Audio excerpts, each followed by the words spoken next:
Part 4. Audrey. They arrived at the stadium at 9:14, and after taking another 20 minutes to find a parking space, Gabriel held out his hand to help Natalie out of the back seat. They then went through the entrance and into the VIP area. Audrey was already running towards them to make another move on Gabriel when her eyes fell on the young assistant and she froze on spot. "Gabriel, what the fuck is this pathetic excuse of a woman doing at your side? If you didn't have anyone to accompany here, you could have come with me. And why isn't your son here too? Chloe would have loved to spend the evening with him. Come, just send this," she looked Natalie up and down, "this gold digger in the cheap dress where she came from." Gabriel looked down at her with a contemptuous smirk. "First, dear Audrey, I invited Natalie because I find her very beautiful and very kind.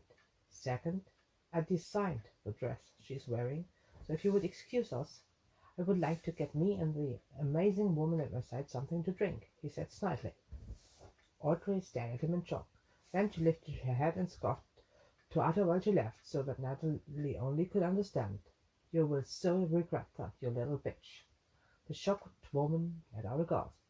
Gabriel noticed and gave her a stern look.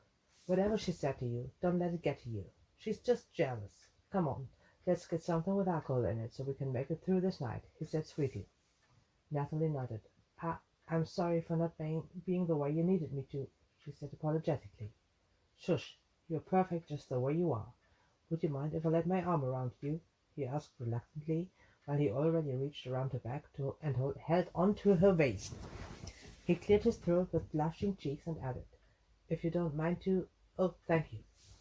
He sighed in relief as he didn't have to finish his request, because she had returned the gesture and put her arm around his body. Of course he was a lot taller than her, and that was the reason why his face became scarlet red. She had accidentally placed her hand on his buttocks and was now mumbling apologies while she herself blushed deeply.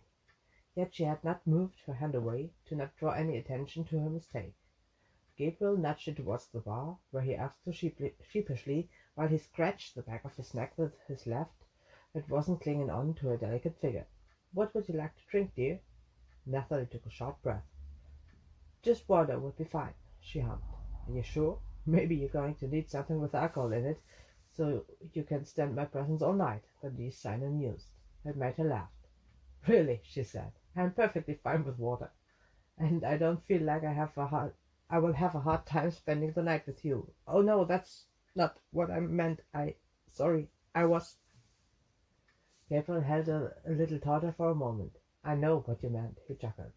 Then he ordered a water for her and a citral for himself.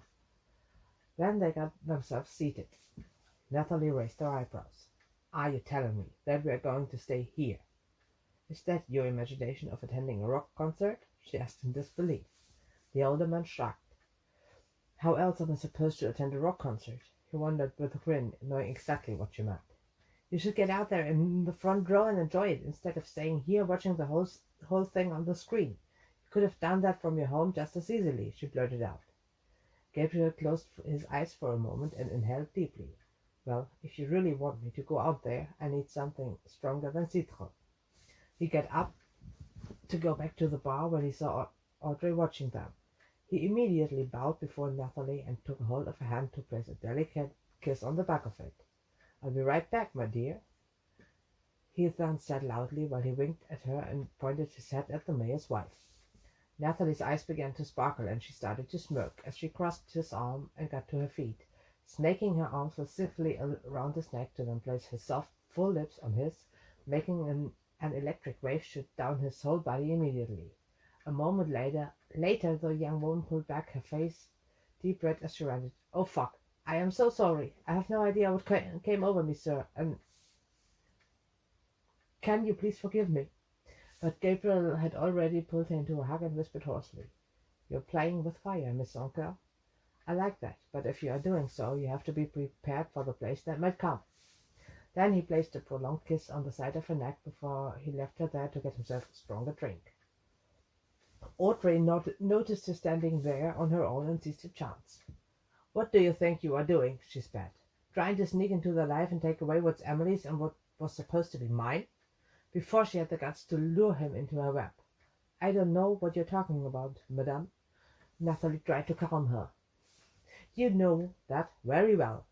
Maybe I should tell Gabriel that you are trying to sneak into his family and take away his son.